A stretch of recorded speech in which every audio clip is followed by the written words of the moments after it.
Hello, and welcome to Tim Top Podcast. Still no Tim. He hasn't been here in so long. I've forgotten what his voice sounds like. Damn, that must be rough, man. Your long-time partner. I know. But today we got a very special guest. He's gonna lose Ah, his Tim Top Podcast virginity today. Introduce yourself, man. hey guys, it's your boy Jam, also known as James, but I'm filling in for Tim today, and we're here today discussing the new Tay Tay album, aren't we, Tom? Oh hell yeah, Oh, damn straight. Taylor Swift, Folklore, which I thought was an appropriate title for the album. Yeah, I like the subtle decapitalization as well. It's quite nice. I like it. You more of a no caps man or an all caps man or just like You know, every I think it's appropriate for folklore, along with the track list as well. Mhm. But I we'll get like into that. Yeah, I just thought as a calling it folklore and it sort of being like a country style Hmm. record and also being a lot of storytelling involved here, I thought it was a perfect title to be honest. Yeah, I couldn't agree with you less. But definitely. And then so he basically I don't think you probably thought that your first appearance would be for a Taylor Swift album. No, absolutely not. Well, to be honest, I didn't listen to the previous one. I assume this is more of her origin rather than her pop influence in the last few years. Yes, definitely. Yeah. Um but it's working with some old people in Jack Antonoff that she did most of the last album with, but also someone I don't think she'd worked with before in Aaron Dessner of the Big Red Machine, who actually did Yeah. most of the production. Yeah, you can on many of the tracks, you can definitely hear his influence with his sort of sporadic beeps and these more modern pop influences, but they're kind of undercover on this folk on top. Hmm. So they're quite subtle, but they are there. Definitely. I think we'll go straight into what sort of what was your opinion of like the start, the opener, the one?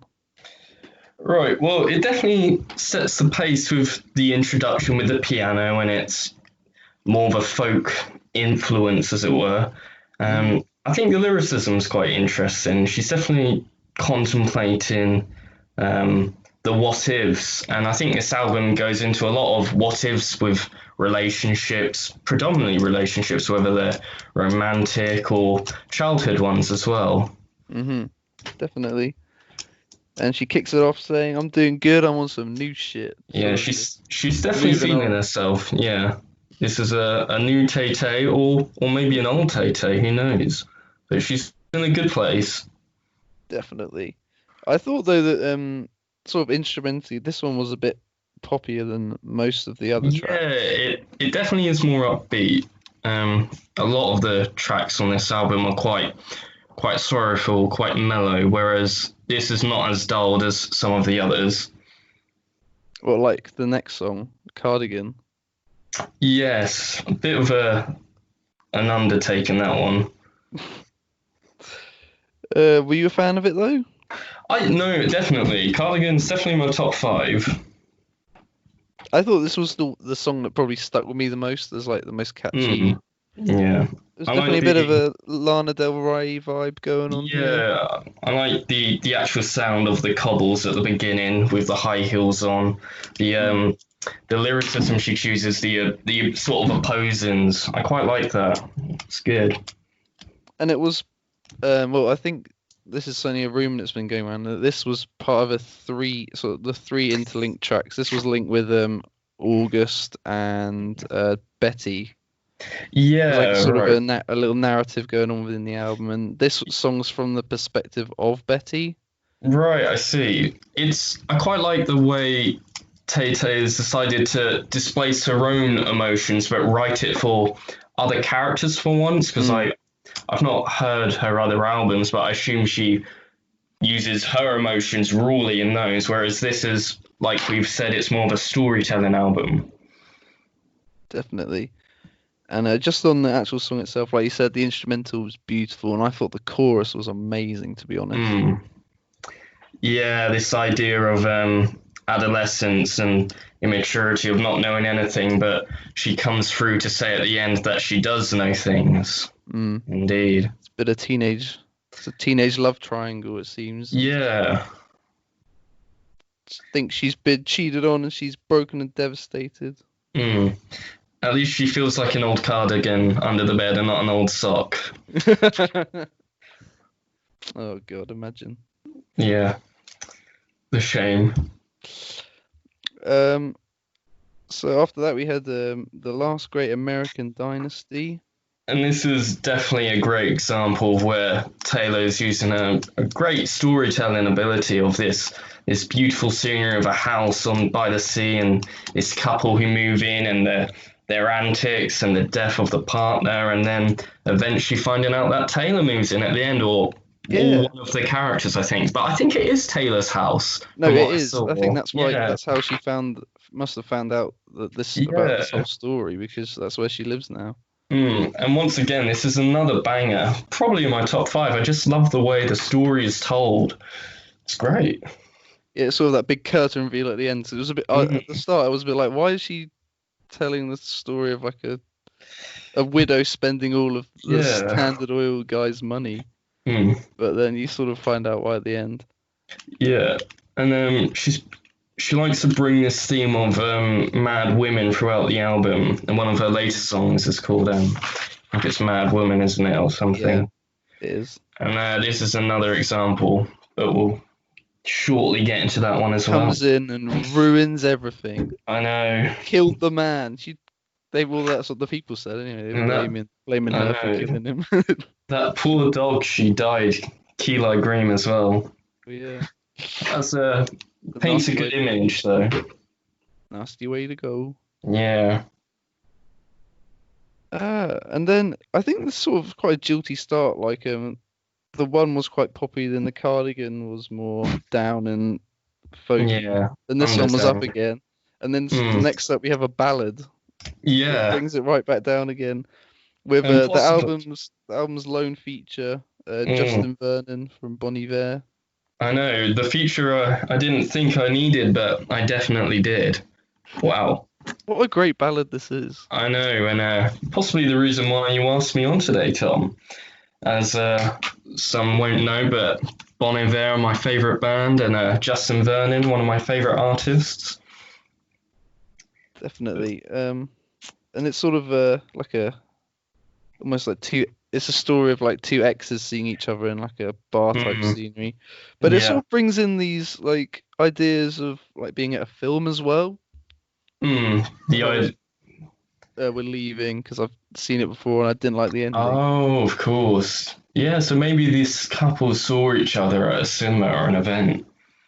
Yeah, it never really says where it is, so I guess it must be like a theatre or something. But it's quite simplistic in the instrumentals with the piano and the sort of hums in the background, but it's really testament to the vocals of both the leads in this. They're absolutely brilliant. They really do blast through. You don't usually hear Bon Iver singing like in that really low register, do you? No. He's usually a bit higher, but I thought it really worked, to be fair. Yeah, and it contradicts Taylor's really well in a sense. It's another track where it's sort of two opposing features, even with the lyrics and the way they say certain words. So the word honey, for example, the way Taylor says it, she's quite threatening, whereas Bon Iver, it's more endearing. But yeah.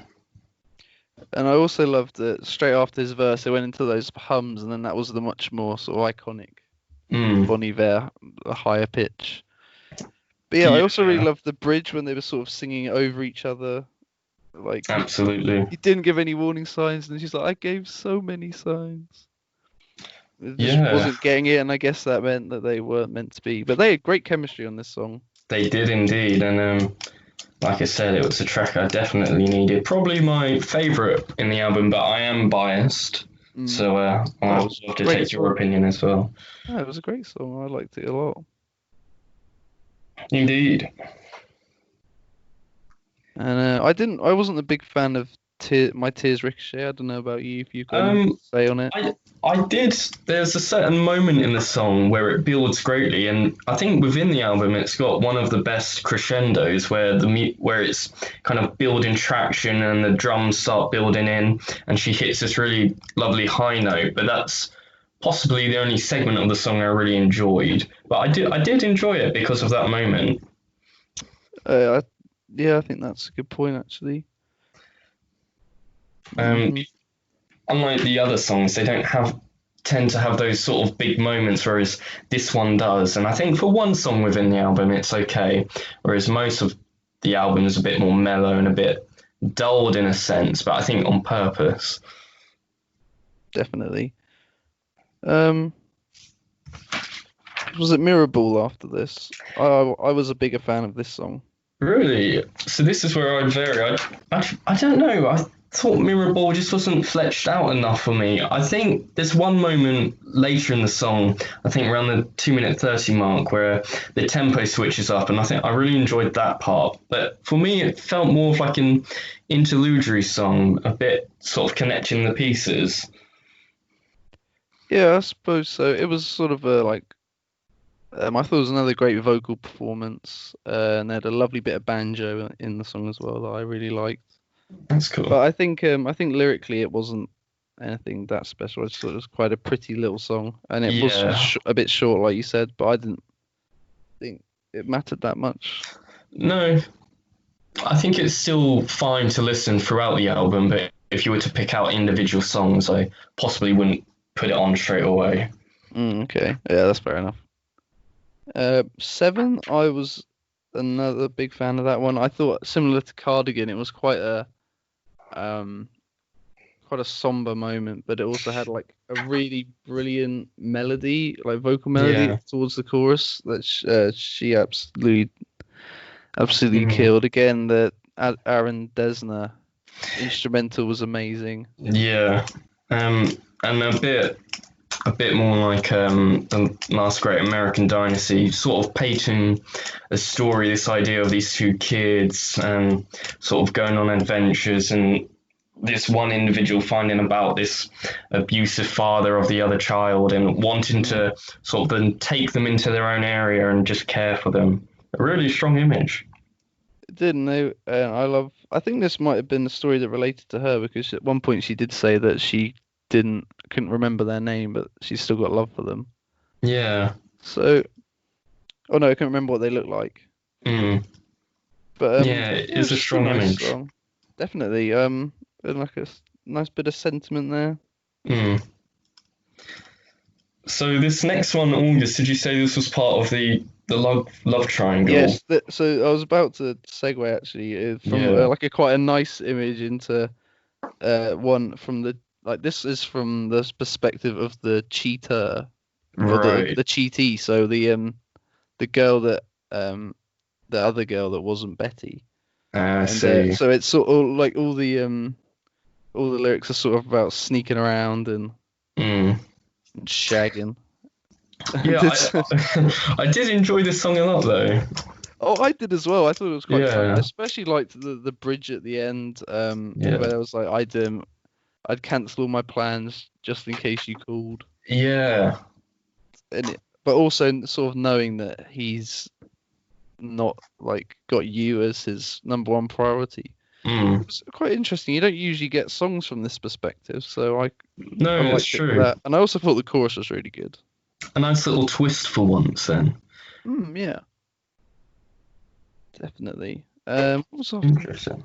Oh, I think the next two songs were probably the two biggest duds for me. I didn't like yeah, either from that. so I've got that written down for This Is Me Trying. It was definitely the least impactful for me. Like you said, a bit of a dud, a bit of a dulled out moment. Too dulled out, in fact. Just Mm. I just can't really remember anything about it, but I was sort of listening through it while I was doing my notes for I think it was like the fourth listen through, and I still can't mm, remember anything that happened. yeah. And then No, Illicit Affairs, I thought was sort of a less good version of August. yeah, some of the lyricism's quite good. I like the line, dwindling mercurial high. I think that's really clever. But apart from that, the song was a bit of a dud as well. But Invisible String, if you wouldn't mind, was one I was another big fan of. Yeah, I like Destiny's use of the kind of stringed instrument. It sets like a Japanese Zen garden sort of state with this sort of little instrumentation. I quite enjoyed that. And it was actually inspired by a Japanese folk poem, so that Oh, also really? Oh, that okay. works really well. I About see. and it was also quite a lot of like mentioning of traveling as well in the song. Mm, It seems to be another sort of person that's been lost in her past, yeah. like an ex-lover or friend. It wasn't really Mm. specified, but still, again, a killer chorus. Yeah, I And really enjoyed that one. And the way she uses time throughout the song I really enjoyed as well. yeah, that was definitely good. And there's also the funny little moment where a waitress said that she looked like an American singer. Mm. Must have been funny. And the next song, Mad Woman, is definitely the most feisty throughout the album, I'd say. Hits us with a bit of a passive aggressive rhetorical questions and this anthropomorphism of a bear with claws, which will come out if you prod it too much. And she called herself a scorpion at one point as well, doesn't she? Yeah, Seems to feisty be indeed. feeling like she's being provoked all the time. Yeah, this social idea of people labeling crazy women mad, but Taylor saying, in a sense, that you make them mad by your actions. And I think it seemed, or me and Genius seemed to agree that it was definitely aimed at Kanye and his manager Scooter Braun, who was also once her manager and actually owns a All lot of her right. lots of her old songs. And there was a lyric about sort of taking from me or something along those lines, and I think that was definitely very pointed at him. Yeah. Interesting. But But I did like because that sort of took it away from me, but like the meaning of like you were saying about the about being about women not really being allowed to get angry like that, mm, saying that no one likes a mad woman, and I think that was also very true. Like women should be mm, allowed to get mad yeah, and hate she's Kanye. she's definitely pitching her point, isn't she? Absolutely. And I thought again the vocals were really good, but like you said, they were far more sort of in your face and more aggressive than on Mm, almost every song on the album. yeah, I would agree. I would agree with you there. After that, we go to the much more fun Betty. Yeah, so this is definitely one of my favorites. I love the use of the harmonica and the plucky acoustics. It Definitely all more just of makes it a lot more yeah, playful. it is a playful, more folk style song. I really enjoyed it. Sort of sends me to sort of the folk lands, as it were. It's really a good one. It completes the love triangle story, this time from the boyfriend James's perspective, and it sounds like he's going to her, like she's having a party, and he's Yeah, going that's to right. confront her after she's found out that he's cheated About the on her. scandal, yeah. Yes, and it's all like, are you gonna tell me to go fuck myself, or are you gonna Mm, let me come to the party? I mean, it all just sounds like a sort of a teenage child's thing, like not a real big deal, but at the same time, it's yeah. really nice. Yes, sort of fun, playful song, and it's really quirky with that harmonica as well. Enjoyable. Although for me, I think this should have been the closer. Like that would have been a good way to go out. Yes. Yes, I agree because I think the last two sort of drain the album out a little Yeah, and with the emotions a little. and especially as I thought Betty was probably my favorite song. Mm. I'd put it at my number two, I'd say, yeah. And then as sort of as you've gone into already, I didn't mind Peace actually, but I thought it No, would have it would have perhaps belonged a bit earlier in the track list, as it sort of felt along the same sort of vibe as songs like Invisible Strings. yeah. I thought the vocals were great on this track personally, and you can hear those Aaron Dessner beeps going on in the background. There's Mm. beep beep beep beep. He sort of I think he's used that a few times on his other records, but more of his influence on this track, definitely. And I think it was also sort of a really nice bit of guitar as well in that instrumental that I really liked. Yeah.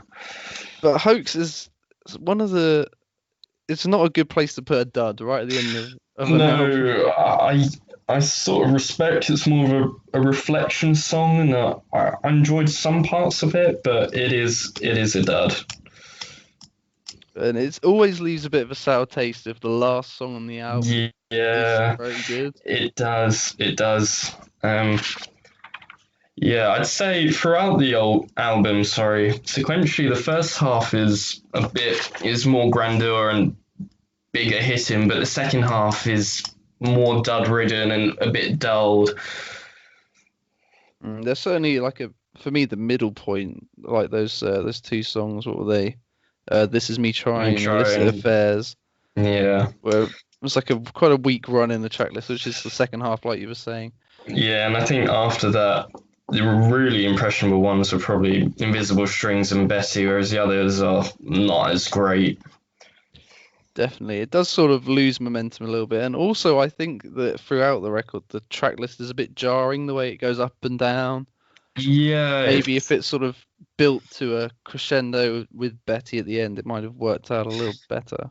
yeah, I think I agree with you there. But I don't know, that's just my opinion. Although I thought as a whole the record was pretty consistent. Yeah, I agree, and the style of this indie folk I do really enjoy. So Is that a it's genre quite you pleasurable. usually like listening to? I definitely enjoy my indie for sure, but this sort of folk influence as well. I've not done too many. I know Bon Iver's tried a bit in his Bon Iver album, but I've not heard too much of it, so I enjoyed it. And I thought that above all else, it was interesting that this album wasn't planned at all. She's purely done it because she's been in lockdown like everyone else. Mm. And her mind's obviously gone to like obviously thinking about the past, these stories, Yeah, um, yeah, sort of it's just childhood and teenage memories, as well as maybe a bit older in mhm. some cases. Yeah. I think it was genius to team up with Aaron Dessner. I think he's done a great job producing some of these tracks. Absolutely, you can't really fault the album on the production side of things, No, even on absolutely. the more boring songs. Mm. And I just overall I really enjoyed it. Actually, I think there was only four songs I didn't really like, and when you're getting 16, that ain't too bad. No. So if you were to rank a top five or Oh, what my five favorite songs? three in mind, what would you say? Mm. I think I'd go Betty, uh, Cardigan, Invisible Strings, Seven, and then and Exile. Exile be higher than that actually. Exile Yeah. probably be third. That'll be my five. What about you? I think I'll put EXO at the top, Cardigan third, Betty just before that actually at second, and then The Last Great American Dynasty at fourth.